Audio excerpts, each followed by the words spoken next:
Low ಮಚ್ಚ ಇವಾಗೆಲ್ಲ ಮಕ್ಳು ಬೋಳಿ ಮಕ್ಳು ಆಗ್ಬಿಟ್ಟವ್ರಪ್ಪ. ಓದೋದು ಬರೀ ಅದೇನು ಮಾಡೋದೇ ಇಲ್ಲ. ನಮ್ ತಾತ ಮುತ್ತಾತನ ಕಾಲದಲ್ಲೆಲ್ಲ ನದಿ ಬೆಟ್ಟ ಗುಡ್ಡ ಎಲ್ಲ ದಾಟ್ಕೊಂಡು ಹೋಗಿ ಓದ್ಕೊಂಬತ್ತಾ ಇದ್ರು. ಹ್ಞೂ ಮಚ್ಚ ಹಲೋ ನಮ್ ಮುತ್ತಾತ ಗುಡುಗು ಮಿಂಚು ಬರ್ತಿತ್ತಲ್ಲ ಅದ್ರಲ್ಲೇ 2-3 ಚಾಪ್ಟರ್ ಓದ್ಬಿಡೋರು. ಮಚ್ಚ ನಮ್ ತಾತ ರಾತ್ರಿ ಹೊತ್ತು ಬೆಕ್ಕಣ್ಣು ಉಳಿಯುತ್ತೆ ಗೊತ್ತಾ ಪಳ ಪಳ ಅಂತ ಅದ್ರಿಂದ ಓದ್ಕಂತಿದ್ರು. ಲೋ ಮಾಮ್ ನಮ್ ತಾತ ನೋಡ್ರಿ ಅಕ್ಕ ಪಕ್ಕ ಮನೆಯವರೆಲ್ಲ ಉರ್ಕೊಳ್ಳೋರು. ನಮ್ ತಾತ ಆ ಬೆಳ್ಕಳೆ ಓದ್ಕೊಂಡ್ಬಿಡೋರು.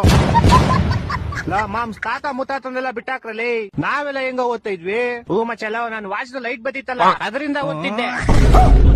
ಎಷ್ಟು ಉರ್ತಾವ್ರ ಮಾಮ್ ನಾನು ಕಲ್ನ ಒಂದಕ್ಕೊಂದ್ ನೋಡೋರೆ ಬೆಂಕಿ ಕಿಡಿ ಬತ್ತಿತ್ತಲ್ಲ ಅದರಿಂದ ಓದ್ತಿದ್ದೆ. ಎಂತ ದೊಡ್ಡ ತಿಕ್ಕಲು ಕುಡುಕ್ ನನ್ ಮಕ್ಳು. ಮಚ್ಚ ನಮ್ಮ ಮನೇಲಿ ನಂದು ರಿಮೋಟ್ ಲೈಟ್ ಬರುತ್ತಲ್ಲ ಆ ಲೈಟ್ ಇಂದ ಓದ್ತೈತೆ. ಒಂದೊಂದಲ್ಲ ಲೋ ಮಾಮ್ಸ್ ನನ್ ಕತೆ ಕೇಳ್ರಿ ಇಲ್ಲಿ ಒಂದ್ ಬುಕ್ ಬೆಂಕಿ ಹಚ್ಬಿಡ್ತಿದ್ದೆ. ಆ ಬೆಂಕಿ 6 ವರ್ಷದಲ್ಲಿ 3-4 ಬುಕ್ ಓದ್ಬಿಡ್ತಿದ್ದೆ. ನನ್ನ ಮಗನಲ್ಲ ತಪ್ಪ ಮಾಡ್ಬಿಟ್ಟೆ ನೀನು. ಏನ್ ತಪ್ಪ ಮಾಡ್ಬಿಟ್ಟೆ? ನಿಂಗೆ ನಿಮ್ ತಾತಂಗೆ ಓದಕ್ ಇಷ್ಟೊಂದ್ ಚೂಳಿದ್ರೆ ಒಂದ್ ಕ್ಯಾಂಡ್ಲ್ ತಗೊಂಡ್ಬಿಡ್ಬೇಕಾಗಿತ್ತು. ಅಕ್ಕ ನಿಂಗೆ ನಿಮ್ ತಾತಂಗೆ ಓದ್ಬೇಕಂತ ಅಷ್ಟೊಂದ್ ಚೂಳಿದ್ರೆ ಬೆಳಗ್ಗೆ ಹೊತ್ತೇನ್ ತೆರಿತಿದ್ರ? ಬೆಳಗ್ಗೆ ಹೊತ್ತು ಓದ್ಕೊಬೇಕಾಗಿತ್ತು. ಅಕ್ಕ ನೀನೇನ್ ಅವಲೇ ನಗ್ತಾ ಇದ್ಯಾ? ನಿಮ್ ತಾತ ಮುತ್ತಾತನ ಬಗ್ಗೆ ನಮ್ಗೇನ್ ಗೊತ್ತಿಲ್ಲ ಅನ್ಕೊಂಬಿದ್ಯಾ? ಇನ್ನು ಗೊತ್ತಿಲ್ಲ ಮಚ್ಚ ಇವ್ರ ತಾತಂದಿರ್ಗೆ ಒಂದೊಂದ್ ಕ್ವಾರ್ಟರ್ಗೆ ಜಮೀನ್ಗಳು ಮಾರ್ಕಂತಿದ್ರು ಇವ್ರ ತಾತಂದಿರು. ಅವನೇನಾಗ್ತಾವ್ ನೋಡೋನು ಬೇವರ್ಸಿ.